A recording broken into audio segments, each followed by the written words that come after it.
யோவான் சுவிசேஷம் 20வது அதிகாரத்தை எடுத்துக்கொள்ளுங்கள். 18வது வசனத்திலிருந்து நம்ம வாசிப்போம். மகதலேனா மரியாள் போய் தான் கர்த்தரை கண்டதையும் அவர் தன்னுடனே சொன்னவைகளையும் சீசருக்கு அறிவித்தாள். அடுத்து வாரத்தின் முதல் நாளாகிய அன்றைய தினம் சாயங்கால வேளையில் சீசர்கள் கூடியிருந்த இடத்தில் யூதர்களுக்கு பயந்ததினால் கதவுகள் பூட்டியிருக்கையில் இயேசு வந்து நடுவே நின்று உங்களுக்கு சமாதானம் என்றார். அவர் இப்படி சொல்லி தம்முடைய கைகளையும் விலாவையும் அவர்களுக்கு காண்பித்தார். சீசர்கள் கர்த்தரை கண்டு சந்தோஷப்பட்டார்கள். இயேசு மறுபடியும் அவர்களை நோக்கி உங்களுக்கு சமாதானம் உண்டாவதாக, பிதா என்னை அனுப்பினது போல நானும் உங்களை அனுப்புகிறேன் என்று சொல்லி அவர்கள் மேல் ஊதி பரிசுத்த ஆவியை பெற்றுக்கொள்ளுங்கள். போல் 18வது வசனம் நான் கொஞ்சம் விளக்குனா அம்மா மாதிரி யாரும் கோவப்படக்கூடாதுன்னு ரொம்ப விளக்க மாட்டேன். ஒரே ஒரு வார்த்தையில் சொல்ல, இதுவரைக்கும் இயேசுவை பற்றி சீசர்கள் மற்றவர்களுக்கு அறிவித்தார்கள் இல்லையா? லூக்கா 10 2 பேரை ஊழியத்துக்கு ஆண்டவர் அனுப்பி, இயேசுன்னு ஒருவர் இருக்கிறார், அவருடைய நாமத்தினால நோய்கள் மாறுது, பேய்கள் ஓடுதுன்று இதுவரைக்கும் சீசர்கள் தான் மற்றவர்களுக்கு அறிவித்தார்கள்.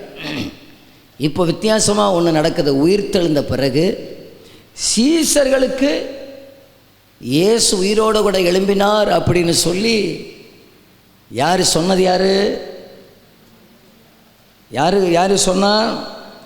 மகதலேனா மரியாள் வந்து சீசருக்கு சொல்கிறாங்க, உயிர்த்தெழுந்த இயேசு கிறிஸ்து முதலாவதாக அங்கே யாருக்கு தரிசனமாகிறார்? அப்போ உயிர்த்தெழுந்த இயேசு முதலாவதாக மகதலேனா மரியாளுக்கு ஆண்டவர் தரிசனமானார். மார்க் 16வது அதிகாரம் 9வது வசனம். வாரத்தின் முதலாம் நாள், மார்க் 16:9. வாரத்தின் முதலாம் நாள் அதிகாலையில் இயேசு எழுந்திருந்த பின்பு மகதலேனா மரியாளுக்கு முதல் தரிசனமானார். இப்போ உங்களுக்கு ஏதாவது சந்தேகம் வருதா? ஏன் ஆண்டவர் முதல் தன்னை பற்றி அறிவித்த சீசர்களுக்கு தரிசனமாகாமல் மகதலேனா மரியாளுக்கு தரிசனமானாள் என்றால் நிறைய காரியங்கள் உண்டு. ஒன்று, அந்த தாயார் இயேசுவை ரொம்ப நேசித்தாங்க. இருட்டென்று பார்க்காமல் அதிகாலையில் கல்லறையை தேடி வந்தார்கள். சீசர்களெல்லாம் வந்து எட்டி பார்த்து விட்டு மாறினாலும் நான் என் போதகரை விட்டவே மாட்டேன் என்று சொல்லி அவருடைய சரீரத்தையும் தேடினவள். இவையெல்லாம் ஒரு பக்கத்தில் இருந்தாலும், இன்னொரு பக்கத்தில் இந்த மகதலேனா மரியாளுக்கு ஆண்டவர் காட்சி கொடுத்தாதான் இந்த உயிர்த்தெழுந்த செய்தி கொஞ்சம் வேகமாக பரவணும்னு இயேசு விரும்பினார். இந்த செய்தி கொஞ்சம் வேகமாக 4 பேரை போய் சேரணும்னா அது ஒரு பொம்புள்ளையால் தான் முடியும்னு ஆண்டவர் நினச்சார். அந்த தந்தி பேப்பரை விட டக்குன்னு பாஸ் ஆகி போகணுன்னா இந்த செய்தி அது ஒரு பெண்ணால் தான் முடியும் அப்படின்னு சொல்லி ஆண்டவர் கரெக்டாக அந்த அம்மாவுக்கு போய் தரிசனமானார். உங்களை சொன்னது போலேயே இருக்குதோ சில காரியத்தில், டக்குன்னு போடணும். இப்போ இந்த அம்மா நேராக போய் சீசர்களுக்கு சொல்லி, சீசர்களுக்கே சொன்னவா மற்றவங்களுக்கு சொல்லாமல் இருந்திருப்பாங்களா? வேகமாக சரசரன்னு எல்லாம் பரவிட்டு காட்டு தீ போல். இப்போது சீசர்களுக்கு இப்போது சீசர்கள்ட்ட போய், டேய் நான் தான் இயேசு, இந்த பாரு உயிரோட எழும்பி வந்துட்டேன்னு சொன்னால் அவங்க சொல்லியிருப்பாங்க, அது அன்னைக்கே சொன்னீங்க இல்லையா, என்னென்னு மறிப்பேன் உயிரோட கூட வருவேன்னு சொல்லிட்டு அதில் என்ன இருக்குது அவ்வளோதான்னு சொல்லிட்டு படுத்திருப்பாங்க திரும்பவும். ஆனால் இந்த அம்மாவை பாருங்கள், எல்லாருக்கும் அறிவித்தாள். உங்களிடத்தில் ஒரு மிகவும் ஆண்டவர் எதிர்பார்க்கிற ஒரு காரியம் என்னன்னா, இதை மற்றவங்களுக்கு அறிவிக்கிறதுல எங்களை விட பெண்கள் தான் ரொம்ப தீவிரமாக இருப்பீர்கள் என நான் விசுவாசிக்கிறேன். நானுமே பார்க்குறேனே, நம்ம சபையில் நம்ம சர்ச்சு ஊழியத்தில் ஆண்களை விட பெண்கள் தான் நிறைய ஆத்துமாக்களை ஆதாயம் பண்ணினீர்கள். காரணம் என்ன? மகதலேனா மரியாளுக்கு கொடுத்த அதே நாக்கை ஆண்டவர் சிலருக்கு தந்திருக்கிறார். என்ன ஒரு மாதிரி முறைக்கிறீங்க? ஒரு ஆமீன் சொல்லுவீங்கன்னு எதிர்பார்த்தேன். அந்த பெண்கள் மட்டும் சத்தமாக கையை உயர்த்தி வர அல்லேலூயா சொல்லுங்க பார்க்கலாம். கொஞ்சம் எங்களுக்கு சந்தோஷம் உண்டுன்னு சொல்லுகிறவங்க ஒரு அல்லேலூயா சொல்லுங்க பார்க்கலாம்.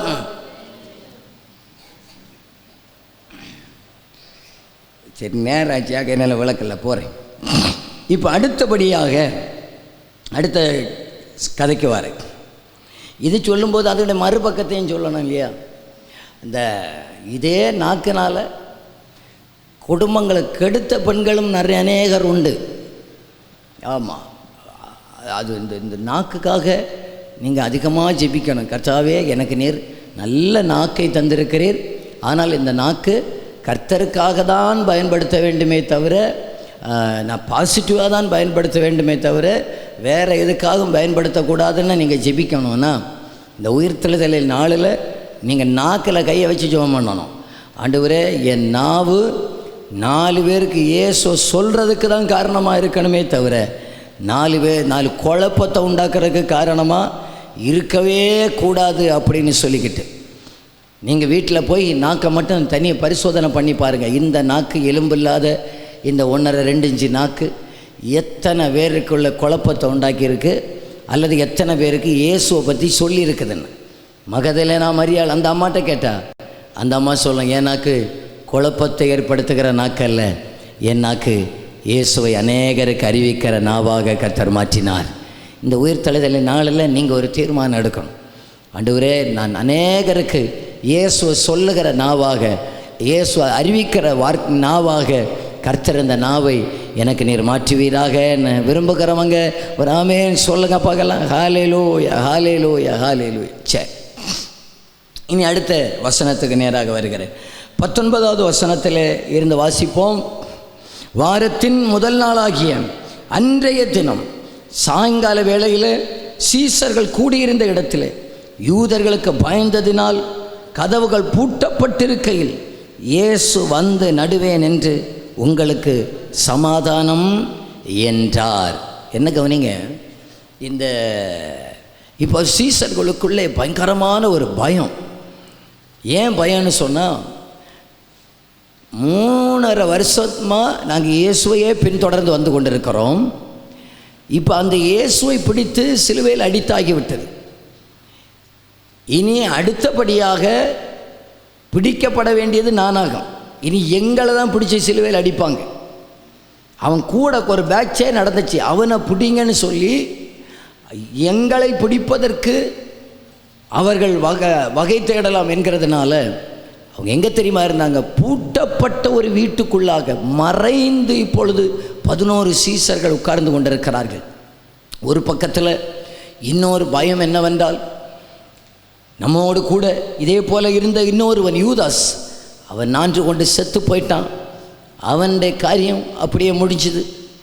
இன்னொரு பக்கத்தில் நமக்கு ஆசீர்வாதமாக இருந்த நம்முடைய இரட்சகர் இயேசு கிறிஸ்து மரித்து விட்டார். அவர் உயிரோடு எழும்பி வந்துட்டார்னு சொல்கிறாங்க. இனி அடுத்ததாக என்ன நடக்கும்னு தெரியலை, இனி அடுத்ததாக என்ன பண்ண போகிறாருன்னு தெரியலை. இப்படியெல்லாம் பல காரியங்களை நினைத்து பூட்டப்பட்ட வீட்டுக்குள்ளே அடைக்கப்பட்ட நிலைமையில் இருக்கிறவர்களை பார்த்து ஆண்டவர் அந்த பூட்டப்பட்ட இல்லத்துக்குள்ளே வந்து சொல்லுகிறார், உங்களுக்கு சமாதானம், உங்களுக்கு சமாதானம். என் இயேசு கிறிஸ்துடைய பிறப்பு முதல் உயிர்த்தெழுதல் அல்ல, அவர் எடுத்துக்கொள்ளப்படுகிறது வரைக்கும் அத்தனை காரியத்திலையும் அவர் சமாதானம் சமாதானம் சமாதானம் என்று நமக்கு சமாதானத்தை அவர் சொல்லியிருக்கிறார். நான் இந்த காலை வேளையில் வந்திருக்கிற உங்களை பார்த்து சொல்கிறேன், பிறக்கும்போது சமாதான பிரபுவாக பிறந்தவர். ஊழியம் செய்கிறதான நாட்களில் 2 பேராக அனுப்பும்போது ஒரு வீட்டுக்கு போனால் நீங்கள் சமாதானத்தை சொல்லுங்கள் என்றவர். தன்னுடைய பிரதான பிரசங்கமாகிய மலை பிரசங்கத்திலே சமாதானம் பண்ணுகிறவர்கள் பாக்கியவான்கள் என்று சமாதானத்தை குறித்து பேசினவர். மரிப்பதற்கு முந்தின நாளில் நான் உங்களுக்கு சமாதானத்தை வைத்து போகிறேன் என்று சொன்ன கர்த்தர், அவருடைய மரணத்தை குறித்து ஏசாயாவில் நமக்கு சமாதானத்தை உண்டு பண்ணும் ஆக்கினை அவர் மேலே வந்தது என்று சொல்லப்பட்டிருக்கிறது. உயிர் தெழுந்த கிறிஸ்து எனக்கு என்ன தருவார் என்று கேட்டால், இயேசுவின் நாமத்தினால் ஒரு அடைக்கப்பட்ட ஒரு அனுபவத்தில் இனி அடுத்ததாக என்ன நடக்கும்னு தெரியல, அடுத்ததாக என்ன காரியங்கள் சம்பவிக்கணும்னு தெரியல. இனி என் கூட இருந்த சில இழப்புகள், கூட இருந்த சில மரணங்கள், இதனால் ஒரு அடைக்கப்பட்ட அனுபவம், எதிர்காலம் எல்லாம் இருளாக தான் இருக்குது. அடுத்து என்ன சம்பவிக்க போகிறது தெரியாது. வேலையை விட்டு வந்துட்டோம், வலையை விட்டு வந்துட்டோம், தொழிலை விட்டு வந்துட்டோம், எல்லாவற்றையும் விட்டு வந்து அடைக்கப்பட்ட ஒரு அனுபவத்தில் இருக்கிற உங்களை பார்த்து கர்த்தருடைய ஆவியானவர் சொல்கிறார், உங்களுக்கு சமாதானம் உண்டாவதாக, உங்களுக்கு சமாதானம் உண்டாவதாக. காலை வேளையில் இந்த இடத்துல வந்திருக்கிற அத்தனை பேரையும் தேவன் ஏதோ ஒரு விதத்தில் சமாதானத்தோடு அனுப்புவதற்கு அவர் இந்த காலை வேளையில் நம்மத்திலே வந்திருக்கிறார் என நான் விசுவாசிக்கிறேன். அன்றைக்கு பூட்டப்பட்ட வீட்டுக்குள்ளே வந்த ஆண்டவர் இன்றைக்கு இந்த ஞாயிற்றுக்கிழமை காலை சர்வீஸிலையும் சிலருடைய காயங்களை கட்டுவதற்காக, சிலரை ஆற்றுவதற்காக, சிலரை தேற்றுவதற்காக, சிலருடைய உள்ளத்தை பலவீனங்களை மாற்றுவதற்காக, உள்ளத்தின் காயங்களை கட்டுவதற்காக, நொறுங்குண்ட உள்ளத்தை ஆற்றுவதற்காக அவர் நம்மத்திலே அவர் வந்து சொல்லுகிறார், உங்களுக்கு சமாதானம் உண்டாவதாக, உங்களுக்கு சமாதானம் உண்டாவதாக. அவருடைய பிரசங்கம் பண்ணுகிறது மட்டுமல்ல, அவர் என்ன பிரசங்கம் பண்ணுறாரோ அதை இப்போ சீசர்களுக்கு சொல்கிறார். சீசர்கள் உலகத்தை பார்த்து சொன்ன, நான் உங்களுக்கு சமாதானத்தை கொண்டு போகலப்பா, வைத்து விட்டு போகிறேன் என்று சொன்ன ஆண்டவர் நெருக்கத்தின் மத்தியில் ஒரு மனிதனுக்கு என்ன தேவை என்பதை நன்கு அறிந்த கர்த்தர் இன்னைக்கு நமக்கு சமாதானத்தை தர நல்ல ஆண்டவராக இருக்கிறார். ஸ்தோத்திரம். இன்றைக்கும் ஒரு விதமான குழப்பத்தில், ஒரு அடைக்கப்பட்ட அனுபவத்தில், கூடவே இருந்த சிலருடைய மரணம், கூடவே இருந்த சிலருடைய இழப்புகளினால் நான் உடைஞ்சு போய் வந்திருக்கிறேன். நம்மை பார்த்து பரிசுத்த ஆவியானவர் சொல்கிறார், உங்களுக்கு சமாதானம் உண்டாவதாக. அந்த உயிர் தெழுந்த இயேசுவின் நாமத்தினால எங்கள் சபைக்கு நாங்கள் அறிவிக்கிறோம், எங்கள் ஜனங்களுக்கு நாங்கள் அறிவிக்கிறோம், உங்களுக்கு சமாதானம் உண்டாவதாக, உங்களுக்கு சமாதானம் உண்டாவதாக. யூதர்கள் உங்களை பயப்படுத்தலாம், சத்துருவானவன் எதிர்காலத்தை குறித்த பயங்களையும் பீதிகளையும் உங்களுக்கு உண்டாக கொண்டு போடலாம். நான் இதை செஞ்சான், இனி என்ன நடக்குமோ, இனி எனக்கு என்ன நடக்குமோ. ஆண்டவர் சொல்கிறார், நீங்கள் பயப்படுகிற காரியம் உங்களுக்கு நடக்காது. அதுக்கு மேலே ஒரு தேவ சமாதானம் உங்கள் மேலே வந்து இறங்கி இருப்பதாக.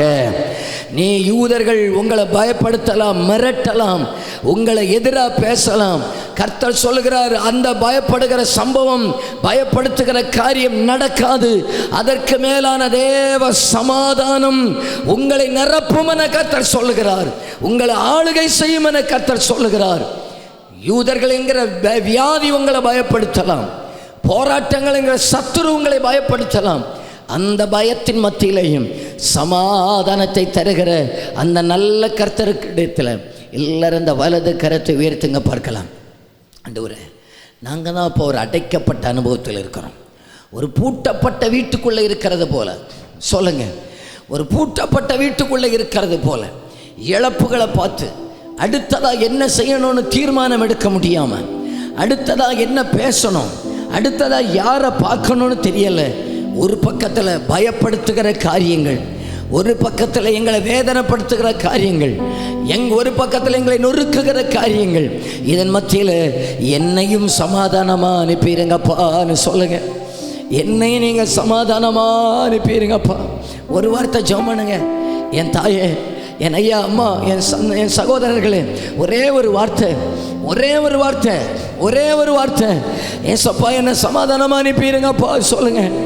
என்னை சமாதானமாக அனுப்பிடுங்கப்பா, என்னை மட்டும் நீங்கள் சமாதானமாக அனுப்பிடுங்கப்பா. என் பிரச்சனைகளுக்கு அப்புறமான தேவ சமாதானம் என்னை நிரப்பட்டோம்ப்பா. என் வேதனைகளுக்கு அப்புறமான தேவ சமாதானம், என் இழப்புகளுக்கு அப்புறமானது தேவ சமாதானம், என்னுடைய நஷ்டங்களுக்கு அப்புறமானது தேவ சமாதானம். என்னை விட்டு சிலர் பிரிந்து போனாங்க, அதை விட மேலானது தேவ சமாதானம். அதை மட்டும் எனக்கு தந்துடுங்கன்னு சொல்லுகிறவங்க ரெண்டு கைகளை தட்டி, ஒரு 30 செகண்ட் கையை தட்டி சமாதானம் சொல்லுங்க. சமாதானம் உண்டாவதாக, சமாதானம் உண்டாவதாக, சமாதானம் உண்டாவதாக, சமாதானம் உண்டாவதாக. இயேசுவின் நாமத்தினால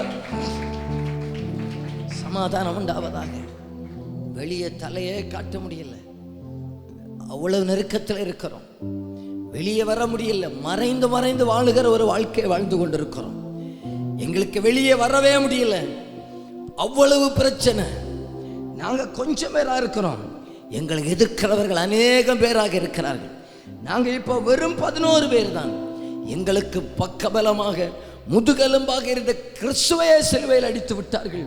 எங்களை எதிர்க்கிற சத்துருக்கள் அநேகம், எங்களை எதிர்க்கிற வேதபாரகர்கள் அநேகம், எங்களை எதிர்க்கிற பரிசேயர்கள் அநேகம், எங்களை எதிர்க்கிற துன்மார்க்கர்கள் அநேகம், எங்களை சபிக்கிறவர்கள் அநேகம், எங்களை தூஷிக்கிறவர்கள் அநேகர். இதன் மத்தியிலே இருக்கிற எங்களுக்கு நீர் என்ன தருவீர் என்று கேட்டால் கர்த்தர் சொல்கிறார், இந்த காலை வேளையிலே நான் உங்களுக்கு சமாதானத்தை தருவேன். ஹல்லேலூயா, ஹல்லேலூயா, ஹல்லேலூயா, ஹல்லேலூயா. கையை உயர்த்தி கர்த்தருக்கு ஒரு அல்லேலூயா சொல்லுங்க பகல். ஹல்லேலூயா, ஹல்லேலூயா, ஹல்லேலூயா. இனி நம்பர் 2, இதே பூட்டப்பட்ட வீட்டுக்குள்ள வந்து நாமவா இருந்தா என்ன கேட்டிருப்போம்? இயேசு இடத்துல நாம இருந்தா என்ன கேட்டிருப்போம்? இந்த 11 பேருக்குள்ள இருந்த அடுத்த உள்ளத்துல ஒரு கேள்வி என்ன தெரியுமா? கேள்வி என்ன தெரியுமா? 3 நாளைக்கு முன்னால கெத்செமனே தோட்டத்தில் என்ன ஜெபிக்கணும்னு கொண்டு போனார், நான் ஜெபிக்கல. என்ன கொஞ்சம் தள்ளி நிப்பாட்டி இருந்தார், நான் நிற்கல. பிரச்சனை வந்த உடனே நாங்கள் எல்லாரும் ஓடி போயிட்டோம். இப்போ என்ன பூட்டப்பட்ட வீட்டுக்குள்ளே இருந்தால் வந்து நிற்கிறாரு. டேய் எல்லாரும் என்னட்டு ஓடிட்டீங்கல்ல, அப்படி தான் கேட்டிருப்பாரோன்னு இவங்க நினச்சிருக்கலாம். எத்தனை பேர் புரிகிறது? புரிகிறவங்க கையை உயர்த்தி ஒரு அல்லேலூயா சொல்லுங்க பார்க்கலாம். என்னை தள்ளிட்டு போயிட்டு இப்போ இங்கே வந்து பயந்துருக்கிறீங்கண்ணா, என்ன பிடிச்சி சிலுவையில் அடித்தது போல இப்போ நீ உங்கள் எல்லாரையும் சிலுவையில் அடிப்பதற்கு உங்களை ஒப்பு கொடுக்க போகிறேன் நான் சொன்னார். இப்போ இவங்களுக்குள்ளே ஒரு குற்ற உணர்வு இருந்திருக்கலாம். சரி, நாங்கள் ஆண்டவரை விட்டு தூரமாக போயிட்டோமே. பேதுரு சொல்லியிருப்பார், சரி நான் ஆண்டவரை 3 முறை மறுதளிச்சிட்டேனே. எத்தனையோ முறை இவரை பார்த்தவன், இவருடைய அன்பை பார்த்தவன், இவருடைய கிருபையை பார்த்தவன், இவருடைய இரக்கத்தை பார்த்தவன், நான் மறுதளிச்சிட்டேனே. ஆண்டவர் அறிந்தும் மறுதளித்து மறுதளித்து விழுந்து போய் இனி கர்த்தர் என்னை சேர்த்து கொள்வாரா என்கிற பயம், இனி கர்த்தர் என்ன நடத்துவாரா என்கிற பயத்தோடு இருக்கிறீங்களா? உங்களை பார்த்தும் கர்த்தர் சொல்கிறார், உங்களுக்கு சமாதானம் உண்டாவதாக, உங்களுக்கு சமாதானம் உண்டாவதாக. நீங்கள் நினைக்கிறது போல அல்ல, என் கர்த்தர் நான் என் எண்ணங்களுக்கு அப்புறமாக என்னை நேசிக்கிற ஒரு நல்ல ஆண்டவராக இருக்கிறார். திரும்ப சொல்கிறேன், நான் அன்புக்கு ஒரு அளவை வைத்திருக்கிறேன். இந்த அளவு நான் மற்றவர்களை நேசிக்கலாம், மற்றவர்களை என்னை நேசிக்கலாம். ஆனால் என்னுடைய எல்லைக்கு அப்பாற்பட்டு என்னை நேசிக்கிற நல்ல கர்த்தருக்கு ஒரு கையை தட்டி அப்பாவுக்கு ஆமென்னு சொல்லுங்க பார்க்கலாம். என்னால் நான் தூரம் போயிட்டேன்னு சொல்லி என்னை தள்ளி விடாம என்னை தேடி வருகிறார், என்னை தேடி வருகிறார், என்னை தேடி வருகிறார். தூரம் போயிட்டேன்னு சொல்லி அறிந்தும், என் நிலைமைகள் அறிந்தும், ஆண்டவரை விட்டு விலகி போனது தெரிந்தும், இதே ஆட்கள் தான் கொஞ்ச நாளைக்கு முன்னால் பிசாசு விரட்டிட்டு கிடந்தாங்க. இதே ஆட்கள் தான் கொஞ்ச நாளைக்கு முன்னால் வியாதிகளை சொசமாக்கி ஆண்டவரே உம்முடைய நாமத்தினால பேய்களுக்கு கட்டளை எடுக்கிறோம் அது போகிறது என்றெல்லாம் சொன்னார்கள். எல்லாம் அன்பை ருசித்தும் மறுதளித்து விட்டேன், அன்பை ருசித்தும் ஆண்டவரை விட்டு விட்டு ஓடி போய்விட்டேன். இனியும் என்னை தேடி வருவாரா? இனியும் என்னை தேடி வருவாரா? இனியும் என்னை தேடி வருவாரா? கர்த்தர் நம்ம இன்னைக்கு தேடி வருகிறார். மறுதலித்தவர்களை தேடி போய் சமாதானப்படுத்தின ஆண்டவர் இந்த காலை வேளையில் ஆண்டவரை விட்டு தூரம் போன நம்மையும் தேடி வந்த நமக்கு சமாதானத்தை தருகிற நல்ல கர்த்தராக இருக்கிறார், நல்ல கர்த்தராக இருக்கிறார். அல்லேலூயா. ஒரு நாள் உம்மையை கண்டேன் ஐயா, அந்நாள் என்னை வேறு தேனையா, அலைந்தேன் பல நாள் உமையும் அறியா, மறந்தே திரிந்த துரோகியை அனைத்தீர் அன்பாலே, என்னையும் அனைத்தீர் அன்பாலே. அந்த வலது கரத்தை உயர்த்தி சொல்லுங்க, அனைத்தீர் அன்பாலே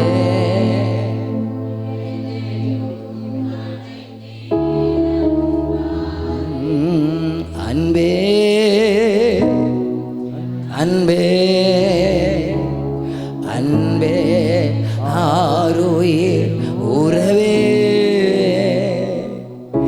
ஆனந்தம் ஆனந்தமே உள்ளத்திலிருந்து ஆனந்தம் ஆனந்தமே பரலோகத்தின் அருமை பொருளை நரலோகரிலன் வேணையா பரலோகத்தின் அருமை பொருளை நரலோகரிலன் ஆழம் அறிவேனோ அன்பின் ஆழம் அறிவேனோ. சொல்லுங்க அத்தனை பேரும், ஆழம் ஏனோ அன்பின் ஆழம் அறிவேனோ. அலைந்தேன் பல நாள் உமையும் அறியா மறந்தே திரிந்த ரோகியை. அலைந்தேன் பல நாள் உமையும் அறியா மறந்தே திரிந்த துரோகியை அனைத்து அன்பாரே. எல்லாரும் நீங்க உள்ளத்திலிருந்து சொல்லுங்க, அனைத்தீர் அனைத்தீர் அன்பாரே எனையும் வாரே அன்பே அன்பே அன்பே ஆருயிர் உறவே ஆனந்தமானந்தமே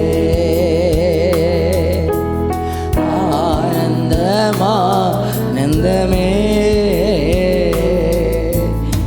அல்லேலூயா சொல்லுங்க, நல்ல சத்தமா சொல்லுங்க பார்க்கலாம், அல்லேலூயா. இப்ப யாரை தேடி வருகிறார் அப்படின்னா, பயந்து போயிருக்கிறவர்களை தேடி இயேசு வருகிறார். தன்னை விட்டு தூரம் போனவர்களை தேடி இயேசு வந்து அவர்களுக்கு சமாதானத்தை கொடுக்கிறார். இனி அடுத்த வசனத்தில் வந்த நோக்கத்தை ஆண்டவர் இப்போ சொல்லுகிறார். அடுத்த வசனத்தில் நம்ம வாசிப்போம், 21, 22 வசனம். மறுபடியும் அவர்களை நோக்கி, உங்களுக்கு சமாதானம் உண்டாவதாக. பிதா என்னை அனுப்புகிறது போல நானும் உங்களை அனுப்புகிறேன் என்று சொல்லி அவர்கள் மேல் ஊதி பரிசுத்த ஆவியை பெற்றுக்கொள்ளுங்கள். போதும். ஆண்டவர் இப்போ அவங்கள பார்த்து, நான் பிதா என்னை அனுப்பினது போல நான் உங்களை அனுப்புகிறேன். நான் எதற்காக, இப்போ நோக்கத்தை ஆண்டவர் சொல்கிறார். நீங்கள் தூரம் போனாலும் நான் உங்களை தேடி வந்து எதற்காக என்றால் இப்போ நோக்கத்தை சொல்கிறார். நீங்கள் தூரம் போகலாம், ஆனாலும் தேடி வந்து என் மேலே வைத்த அழைப்பை நிறைவேற்றுகிற நல்ல கர்த்தராக இருக்கிறார். நல்ல கர்த்தராக இருக்கிறார். நான் ஒரு நாள் இந்த ஊழியத்துக்கு வரணும்னு நினச்ச ஆளே கிடையாது. கேட்டிங்களா?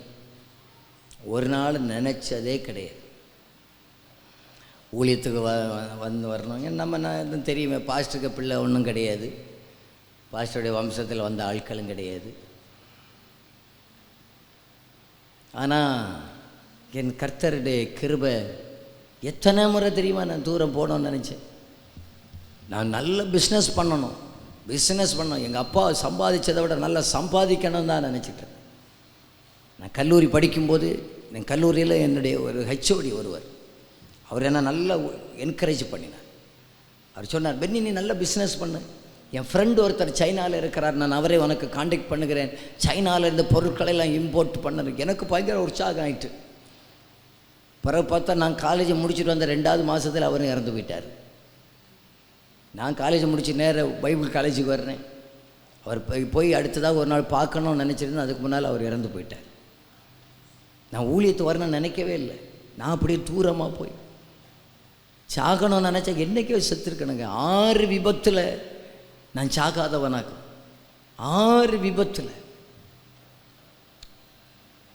இப்போ நினச்சி பார்த்தேன். இந்த போன வாரத்தில் திருநெல்வேலிக்கு போனேன். அங்கே போய் அவங்கக்கிட்ட கூட நான் சொன்னேன், இதே திருநெல்வேலியில் நான் செத்து போய் திருநெல்வேலியிலேருந்து சவப்பட்டியில் ஊருக்கு கொண்டு வர வேண்டியவனாக நான். ஆனால் எங்கள் ஊரில் இருந்து ஜீவனோடு கூட திரும்ப அந்த பகுதியில் கொண்டு போய் பயன்படுத்துகிற என் இயேசுவை போல வேறு ஒரு தெய்வம் இல்லை. தூரம் போயிட்டீங்கன்னு சொன்ன உடனே கர்த்தர் விடலைங்க. பின்னால் தேடி போய் சொல்கிறாரு, என் பிதா என்னை அனுப்பினது போல உங்களை நான் இங்கே பூட்டப்பட்ட ஒரு வீட்டுக்குள்ளே 4 சுவருக்குள்ளே வைக்கிறதுக்காக நான் உங்களை அழைக்கவில்லை, உங்களை அனுப்புவதற்காகவே அழைத்திருக்கிறேன். நான் அதை நிறைவேற்றப் போகிறேன். கரங்களை தட்டி அப்பாவுக்கு ஒரு அல்லேலியா சொல்லுங்க பார்க்கலாம். நல்ல கைகளை தட்டி ஹல்லேலூயா ஹல்லேலூயா ஹல்லேலூயா ஹல்லேலூயா. உங்களை அனுப்புவதற்காக தான் நாங்கள் அழைச்சங்க. இந்த காலை வேளையில் வந்திருக்கிற உங்களில் சிலரை பார்த்து ஆவியானவர் சொல்லுகிறார். சில பிரச்சனைகளை பார்த்தா ஆண்டவர் எனக்கு நிறைய வாக்கு தத்தங்கள் எல்லாம் தந்தார். இனி அந்த வாக்கு தத்தங்கள் எல்லாம் நடக்குமா, நிறைவேறாதா, என்னை பயன்படுத்துவேன்னு சொல்லியிருக்கிறாரு. ஒரு அப்படி இப்படியெல்லாம் மாற்றுவேன்னு சொல்லியிருக்கிறாரு. இனி அதெல்லாம் நடக்குமா நடக்காதா என்று இருக்கிறீர்களா? கர்த்தர் இந்த காலை வேளையில் உங்களை பார்த்து தான் சொல்கிறார், நான் உங்களை 4 சுவருக்குள்ளாக உட்கார வைப்பதற்காக உங்களை அழைக்கவில்லை, அனுப்புவதற்காகவே நான் உங்களை அழைத்திருக்கிறேன். உங்களை அனுப்புவதற்காகவே அழைத்திருக்கிறேன். அதை நிறைவேற்றுவேன், கண்டிப்பாக நிறைவேற்றுவேன். ஹல்லேலூயா. எங்கே ஓடினாலும் விடமாட்டாருங்க, எங்கே ஒழிச்சாலும் விடமாட்டாருங்க. உங்கள் மேலே கர்த்தர் ஒரு திட்டத்தை வச்சுருந்தா பிடிச்சி இழுத்து கொண்டு வந்து நிப்பாட்டி வச்சுருவார். ஆமாம், எல்லோரும் பக்கத்தில் இருக்கிறவங்க கையை பிடிச்சி சொல்லுங்கள், எங்கே ஓடினாலும். ஈஸ்டர் அன்னைக்கு பிடிக்க மாட்டீங்களா? பிடிங்க பக்கம் அவங்க முகத்தை பார்த்து சொல்லுங்கள், எங்கே ஓடினாலும் விடமாட்டார். உங்கள் மேலே வைத்திருக்கிற அழைப்பு நிறைவேறும். எங்கே அனுப்பணும்னு வச்சுருக்கிறாரோ அங்கே கொண்டு போவார், அங்கே பயன்படுத்துவார், அங்கே நடத்துவார். நீங்களே இந்த ஈஸ்டர் நாளில் அனுப்பப்பட போகிறீங்க. அது நம்பினீங்கன்னா அத்தனை பேரும் கைகளை தட்டி கர்த்தருக்கு ஆமென்னு சொல்லுங்க பார்க்கலாம். அனுப்புவதற்காகவே வந்திருக்கிறப்பா. நீங்கள் தூரம் போயிட்டீங்கன்னு சொன்ன உடனே விட்டுருவேனா? விட பண்ண மாட்டார் ஆண்டவர், விட பண்ண மாட்டார். சிலர் சொல்லுவாங்க, பாஸ்டர் என் பிள்ளைய ஊழியத்துக்குன்னு ஒப்பு கொடுத்தேன், ஆனால் பையன் இப்போ ரொம்ப தூரமாக போயிட்டான்னு சொல்லிட்டு போட்டு எங்கே வர போகிறான்னு பார்ப்போமே. நான் 6 விபத்தில் 6 ஆக்சிடெண்ட்டில் அடிப்பட்டு என்ன யாரோ ஊழியத்துக்கு அழைச்சது மாதிரி இருக்கு. நான் வரமாட்டேன்னு சொல்லுவேன். ஆள் சைஸ் தான் இப்படி இருப்பேன் பார்த்துடுங்க, உள்ளம் பயங்கர ஆளாகும். அதெல்லாம் முடியாதாண்டவர். கடைசியில் சொன்னேன், என்னோட இடத்துல வேறு யாரையாவது ஊழியத்துக்கு அனுப்புங்க, நான் மட்டும் வரமாட்டேன்னு சொல்லிட்டு நான் வரவே மாட்டேன். நான் 6வது விபத்தில் பார்த்திங்கன்னா அடிப்பட்டு இந்த கால் முட்டு அப்படியே பிளந்து சிரட்டையெல்லாம் தெரியுது, மயங்கி விழுந்தாச்சு. தூக்கி கொண்டு போய் அப்படியே பிறகு கண்ணை திறந்து பார்த்தா காலை அப்படியே அங்கே ஒரு இடத்துல மாட்டி வச்சுருக்கிறாங்க. அப்படியே காலை மாட்டி அங்கே ஒரு ஐசியூவில் போய் கிடக்கிறேன். இப்போ தான் தெரியும். அப்பமும் உள்ளத்தில் இனியாவது ஊழியத்தை ஒப்பு கொடுக்கக்கூடாதான்னு வாய்ப்பில்லை, வாய்ப்பே இல்லை. கடைசியாக லாஸ்ட்டு செமஸ்டர் எக்ஸாம் நடக்குது. அந்த நேரத்தில் ஒரு அம்மா எனக்கு தீர்க்க தரிசனம் சொல்லுது. அது யாருன்னே தெரியாது, நான் இது வரைக்கும் பார்த்தது இல்லை. அதுக்கு பிறகாவது பார்க்கணும். அப்போவே அவங்க கொஞ்சம் வயசாக தான் இருந்தாங்க. அங்கே ஒரு சர்ச்சில் பிரசவம் பண்ண வந்திருந்தாங்க. அங்கே ஸ்டேஜில் அவங்களால முடியலை. சில நேரம் உட்காந்து பேசுவாங்க, சில நேரம் எழுந்து நின்று பேசுவாங்க. நானும் சும்மா பார்க்குறதுக்காக தான் போயிருந்தேன். அப்போ எல்லாம் நாம் அங்கே ஆராதனைக்கு ஏதோ சும்மா போனேன்னு சொல்லிட்டு அங்கே போனால் அந்த அம்மா அந்த தம்பி இங்கே வான்னு சொல்லி என்னை கூப்பிட்டு, என்ன இல்லை நெல்லுன்னு சொல்லி எனக்கு தலையில் கை வச்சு என்னுடைய மொத்த வரலாறையும் சொல்லிட்டு ஒரு வார்த்தை சொன்னாங்க, என்னை மறக்கவே முடியாது. ஆண்டவர் உனக்கு கயரை நீட்டி விட்டுருக்கிறாரு, இனி இதுக்கு மேலே நீட்ட மாட்டாருன்னு. அப்போ தான் நான் உள்ளத்தில் அப்போது நான் நினைக்கிறேன், இந்த பாட்டி சைஸை கண்டுட்டு போய் இட போடுது. நம்ம 6 ஆக்சிடெண்ட்டையே பார்த்தாலும் இனி இந்த கிழவிக்கு வார்த்தையை கேட்டு நம்ம ஒப்போடுக்க செய்ய போகிறோம். வாய்ப்பே இல்லை. உள்ளத்தில் சிரிச்சிட்டு சோத்திரன்னு சொல்லிட்டு வீட்டுக்கு ஹாஸ்டலுக்கு போயிட்டு, ஹாஸ்டலில் போனால் தான் தெரிஞ்சுது அந்த பாட்டிக்கு வார்த்தை இல்லை, அது கர்த்தருடைய வார்த்தை. சாப்பிட உட்காந்தா சாப்பாடு ஓடாது. மெஸ்ஸுக்கு போயிட்டு திரும்ப வந்துட்டேன். என்னோட கூட யாரோ போராடுறாங்க, ஊழியத்தை ஒப்பு கொடுன்னு சொல்லி. ராத்திரி ஆகுது. நைட்டு சாப்பாட்டுக்கு மத்தியானம் சாப்பிடல, இப்போ நைட்டு சாப்பிட்றதுக்கு டைம் ஆகுது. நைட்டும் சாப்பிடல. நைட்டும் போயிட்டு திரும்ப வந்துட்டேன். போராடுறேன். என் ரூமில் நான் மட்டும்தான் இருக்கிறேன் ஹாஸ்டலில். யாரோ என் கூட இருந்து போராடுறது போல் இருக்கிறது. அந்த அம்மா சொன்னது போல் அதுக்கு மேலே கயிறு நீளம் இல்லை. பிடிச்சி ஒரு இழுப்பை இழுத்துட்டாரு. சரண்டர் ஆகிட்டேன். ஆண்டவரே, அன்னைக்கு ராத்திரியில் இனி நான் ஊழியத்துக்கு வர ஆண்டவரேன்னு சொல்லிட்டு வந்து விழுந்துட்டேன். என்ன ஒரு சமாதானம்னு பாருங்கள், என்ன ஒரு சமாதானம். என் கர்த்தர் நம்ம மேலே வைத்த நோக்கத்தை நிறைவேற்ற அவர் வல்லமை உடையவராக இருக்கிறார். நிறைவேற்ற வல்லமை உடையவராக இருக்கிறார். சிலர் ரொம்ப ஓடிக்கிட்டே இருக்கிறீங்களா, கவலைப்படாதீங்க. கயிறு ஒரு அளவுக்கு, சிலருக்கு 5 மீட்டர் கயிறாக இருக்கும், சிலருக்கு 10 மீட்டராக இருக்கும், சிலருக்கு 30 மீட்டராக கூட இருக்கும். கொஞ்சம் கூட தூரம் எல்லாம் போயிட்டு வருவாங்க. ஒரு இடத்துல பிடிச்சி கொண்டு கட்டி போடுவாங்க, அதில் கிடக்கும். எங்கேயாவது வச்சு பிடிச்சி இழுத்து அதில் கொண்டு போடுவார். எங்கேயாவது வச்சு விட மாட்டாருங்க. நாங்கள் நிறைய பார்த்தாச்சு. நாங்கள் யார் தெரியுமா, நாங்கள் ஊழியத்துக்கெல்லாம் வரவே மாட்டோம். ஓஹோ, சரி, அண்ணனுக்கு கயிறு கொஞ்சம் நீளமாக விட்டுருக்கு. நாங்கள் நிறைய பார்த்தாச்சு. அண்ணன் வருவார், ஒரு நாள் வருவார். ஒன்றும் பிடிக்க வசதியே இல்லைன்னு ஐசியூவில் வச்சாவது பிடிப்பார். புரிந்தவர்களுக்காய் சோத்திரம், புரியாதவர்களுக்கு புரிய வேண்டிய நேரத்தில் புரியும். எங்கேயாவது ஒரு இடத்துல வச்சு பிடிப்பாருங்க, எங்கேயாவது ஒரு இடத்துல வச்சு பிடிப்பார். நல்ல காலத்தில் என்ன அழைச்சாலே வந்துடுறேன்னு சொல்லுகிறவங்க மட்டும் கையை உயர்த்தி வரலே இல்லையா சொல்லுங்கள் பார்க்கலாம். நல்ல சத்தமாக வரலே இல்லையா சொல்லுங்கள் பார்க்கலாம். நான் தான் நம்ம சகோதரர்களுக்கெல்லாம் சொல்கிறது, கர்த்தர் நம்ம தூரமாக போயிட்டார்னு சொல்லியும் அவர் நமக்கு தூரமாக இல்லை, தேடி வந்து இனி ஒன்றை நான் விடுறது மாதிரி இல்லை, இனி ஒன்றை விட்டு விடுறது. அதான் அதுக்கு அர்த்தம். டேய், நீ ஒழிச்சிருக்கலான்னு பார்த்தா ஒழிக்க ஒன்றும் முடியாது, ஓட முடியாது, ஒழிக்க முடியாது. என் காரியத்தை ஒன்னிட்ட நிறைவேற்ற தான் செய்வேன். அதைத்தான் கர்த்தர் சொல்லுகிறவராக இருக்கிறார். அல்லேலூயா. நான் தான் வாலிபர் கூட்டம் நடத்தும் போது வாலிபர்களுக்கு சொல்லுவோம், கை எலும்புக்கு பதிலாக கம்பியும் போட்டு தாடை எலும்புக்கு பதிலாக பிளேட்டும் வச்சு வர்றதை விட நல்ல எலும்பும் தாடை எலும்போடும் வருவதற்கு கர்த்தர் உங்களை பலப்படுத்துவாராக. இப்போ ஏதாவது புரியலைன்னா சாயங்காலம் ஒரு டாக்டர் வருவார், அவர்கிட்ட கேளுங்க, அப்போ புரியும். சாயங்காலம் சர்வீஸில் இப்போ உங்கள் டாக்டர் உண்டு, கேளுங்க, நம்ம டாக்டர்கிட்ட கேளுங்க, அப்போ புரியும். கர்த்தருடைய பெரிய கிருபைனால் கர்த்தர் எனக்கு எலும்பும் பிளேட்டும் வைக்கிறதுக்கு முன்னால் சங்கீதக்காரனை போல் எனக்கு சொல்ல முடியும், அவர் என்னை வெகுவாய் தண்டித்தும் என்னை மரணத்துக்கு ஒப்பு கொடுக்கலன்னு 118வது சங்கீதத்தில் சொன்னது போல் எனக்கும் சொல்ல முடியும்.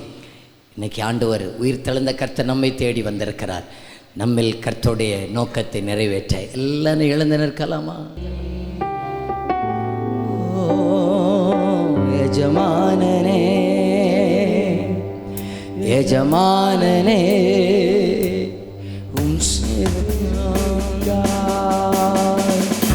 என்னை அழைத்தீ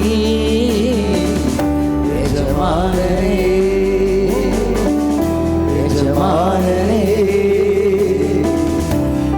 சேவைக்கா என்னை அழைத்தீ,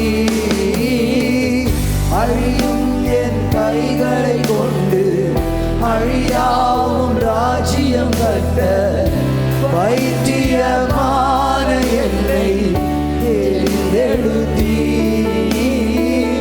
அழியும் என் உதடுகள் கொண்டு அழியாவும் வார்த்தை சொல்ல எத்தனாய் வாழ்ந்த என்னை பிரிந்தெடுத்தீ,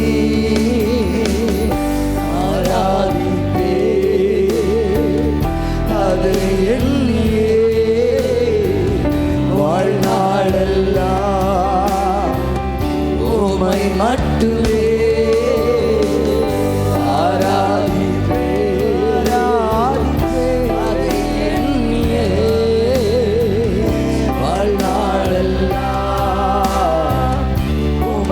மட்டுமே ஆராதிப்பே ஆராதிப்பே ஆராதிப்பே ஆராதி பாடலாமா ஆராதிப்பே ஆராதிப்பே ஆராதிப்பே ஆராதிப்பே என்னில் என்ன நன்மை கண்டீ என்னை அழைத்து உயர்த்தி வைத்தீ என்னில் என்ன நன்மை கண்டீ என்னை அழைத்து உயர்த்தி வைத்தீ அழியும் என் கைகளை கொண்டு அழியாவும் ராஜ்யம் கட்ட வைத்தியமான என்னை தெரிந்தெடுத்தீ அழியும் என் உதடுகள் கொண்டு அழியாவும் வார்த்தையை சொல்ல எத்தனாய் வாழ்ந்த என்னை தெரிந்தெடுத்தீ ஆராதிப்பே அதை எண்ணியே வாழ்நாளெல்லாம் உம்மை மட்டுமே ஆராதிப்பே ஆராதிப்பே ஆராதிப்பே ஆராதிப்பே ஆராதிப்பே பிரசன்னம் எங்களை இழுத்துக் கொள்ளுகிற தேவ பிரசன்னம்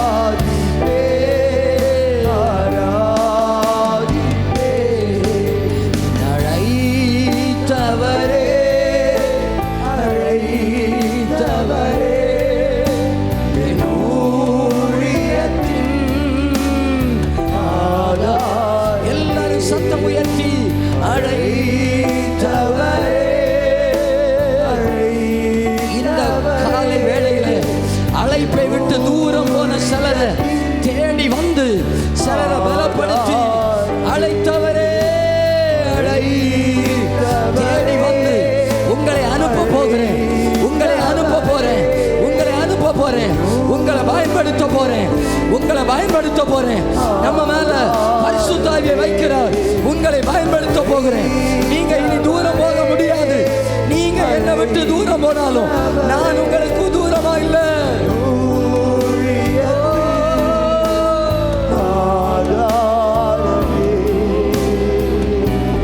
எத்தனை நிந்தைகள் எத்தனை தேவைகள் என்னை சூழ நின்றாலும் உம்மை பார்க்கிறேன் எத்தனை நிந்தைகள் எத்தனை தேவைகள் என்னை சூழ நின்றாலும் உம்மை பார்க்கிறேன் உத்தம ஊழியன் என்று நீ சொல்லிடும் ஒரு வார்த்தை கேட்டிட உண்மையாய் ஓடுகிறேன் உத்தம ஊழியன் என்று நீ சொல்லிடும் ஒரு வார்த்தை கேட்டிட கரங்களை உயர்த்தி அழைத்தவரே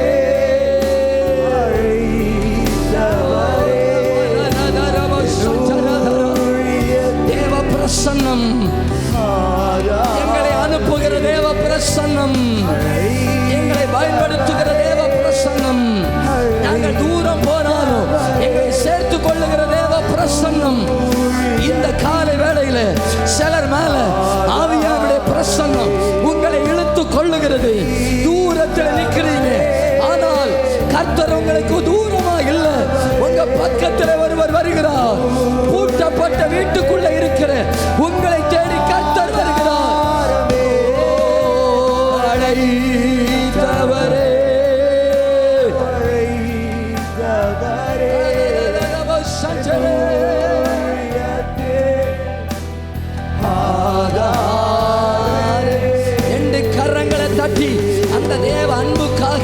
நல்ல அப்பாவை துதிக்க பார்க்கலாம்.